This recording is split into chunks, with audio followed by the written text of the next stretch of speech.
Hello everyone, welcome back to the channel. What is going on? Well, before we start talking about the bike, if you have been following my recent videos on YouTube and Instagram, you'll know that my dad's been quite poorly recently. And then sort of midweek took a bit of a turn for the worse and he required round-the-clock care. So that meant from then on trying to find him a placement at a care home. So late Friday afternoon we got my dad into a care home, which is over near Bingley. It's in West Yorkshire. It's a little bit away from here, but he lives in that sort of catchment area, so that's where we are at the moment. He's there for 4 weeks, and it's a safe place. He'll get the care that he needs, which I can't give him, and he's in isolation for 2 weeks, and then hopefully after that 2-week period I'll be able to go and see him. But he's in a better place now. So the pressure's off a little bit now, so we can get back to what we're doing, and that is making videos, working with bikes and getting things done at home as well. So what's been happening today is I've been down at the track this morning, my own track, just chilling out really, but periodically what I do is a diagnostic check on the bike. And to do that, all I do is use this ELM 327. It's an OBDll Wi-Fi diagnostic tool. And you can use this on pretty much anything, any vehicle, bike, motorcycle, as long as it's got a diagnostic connector, car, van, truck, whatever.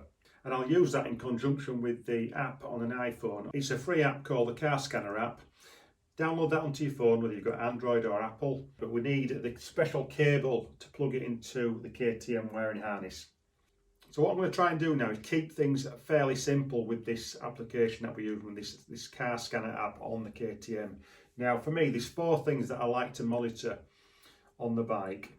And that is firstly voltage, then coolant temperature, followed by manifold pressure, and then finally we've got the TPS, the throttle position sensor.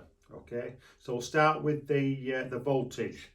The voltage output on this bike, or say the charging voltage, is up to 14.4 volts on a 19. On the 20 bikes onwards, it's up to 15 volts.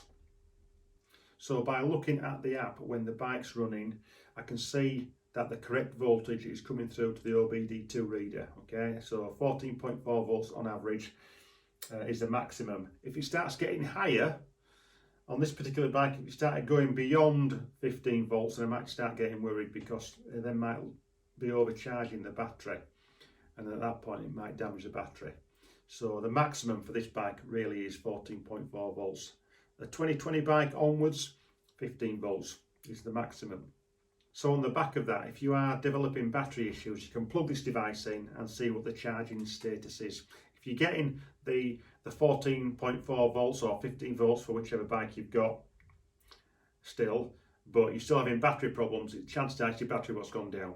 Okay, if the battery's in good condition, and let's say for example you are starting the bike and going out on a ride, and somewhere on the journey the battery starts to go flat, it could be that you are starting to develop a voltage regulator problem. So the voltage is critical on these bikes for optimum running. The second thing that I like to check is the operation of the fan with the coolant temperature. Now on this bike, the fan kicks in at 91 degrees C, and then it knocks off when it's dropped back down to 84 degrees C.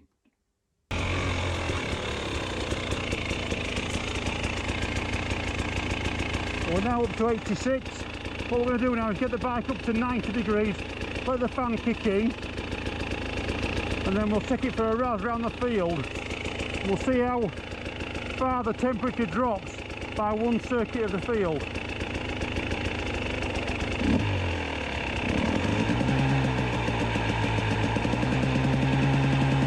Let's get some revs on it to build it up.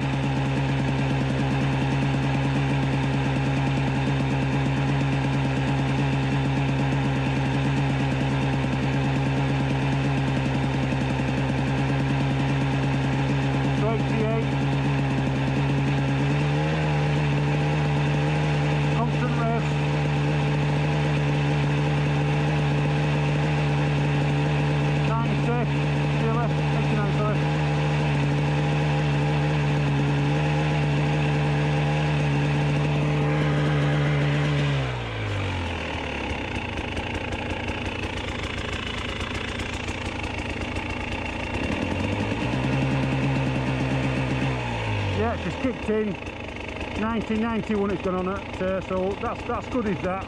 If you've got a situation where the fan starts to run continually, then you might have a coolant temperature sensor problem.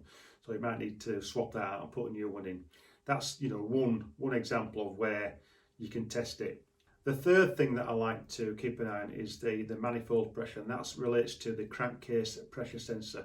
Remember that little black tube, what comes off the back of the cylinder and it goes up to the sensor just under the oil tank? So that's the crankcase pressure sensor. So what that sensor's doing is monitoring fluctuation in pressure. Now, on the 2019 bike and the 18s as well, that crankcase pressure sensor has to do two jobs. Now, I read an article recently, the Transmoto webpage from last year, and they did an interview with the guys that developed the TPI system at KTM. So one of the things that I got from reading that article was the importance of starting the bike properly, and that is use the choke and start the bike with the start button. Don't give it any throttle, just hit the button, the bike will fire up, let it run for a short period of time. What a short period of time is, there's no exact science on that one. Even in the article it just said a short period of time, so I don't know what they mean by a short period of time. But for me it's a case of let it run a little bit on the choke, and then I'll knock the choke off as soon as it will run smoothly without the choke, which doesn't take long, maybe 20-30 seconds at the most when it's warm temperatures. In colder temperatures it might be a little bit longer.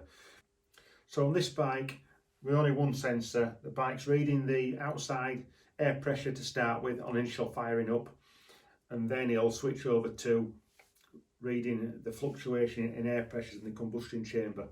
So as the bike's being run, you'll see positive and negative pressures. So you'll see on the dial, as you start to accelerate, the pressure will start rising, and as you decelerate, it'll decrease.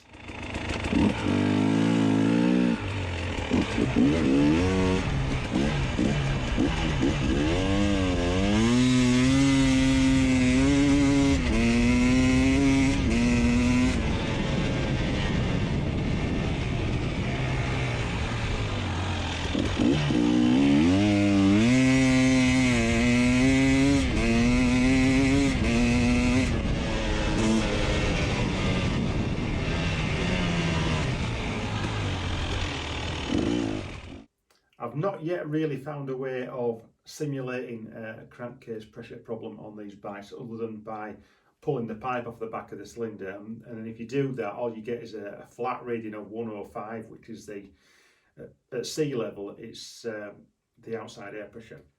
If you are living at a higher altitude, let's say 2,000 feet above sea level, you'll probably get a different reading, a slightly lower reading, depending on where you are. So as you can see on the diagnostics, as the bike's being run up and down the field, we're getting a fluctuation in pressures, and that's normal. Now, on one occasion, I've had a flat line, and that was back in February when it was really cold. I was doing some testing with this kit back in February on some road testing, and I think it was down to the cold weather what made it happen. So what I was doing was riding on the road. I got the bike up to temperature first, up to 84 degrees, and then I set off, and within a third of a mile maybe, the temperature of the coolant had dropped from 84 down to 53 degrees C very quickly.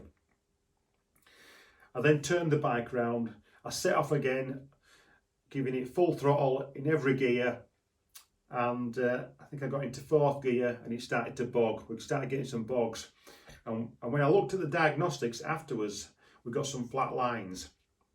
So that showed an issue with the sensor. But after the bike had bogged, what I did was I pulled into the roadside, let the bike get up to temperature again, and set off. And after that point, it was fine. So I think that was a little glitch with, you know, the sudden drop of coolant temperature. So from what I can see, if you start developing flat lines in your diagnostic readings on the manifold pressure, you know you've potentially got a problematic crankcase pressure sensor. Now, sometimes these pressure sensors, they'll allow the bike to rev to a certain rev, like 5,000, and then after that point they'll cut out and then they'll kick back in again, and so like your bike's taking off. So it's just looking for those irregularities really. The fourth thing that I like to check on the bike is the throttle position sensor. Now, I know this is set up properly. The reading that I get on Diagnostics is 13.33%. And I know that's right because what I did was I set the voltage at the TPS as well. Now, when I did the idle screw mod, all I did was back probe 2 electrical points on the back of the TPS using a multimeter, and then adjusted the idle screw till I got the right voltage. Now the voltage is between 5.8 and 6 millivolts, and I set this at 5.9, and then I just wound the air screw out by 1 turn. So the idle now is more or less 1500 to 1550 RPM.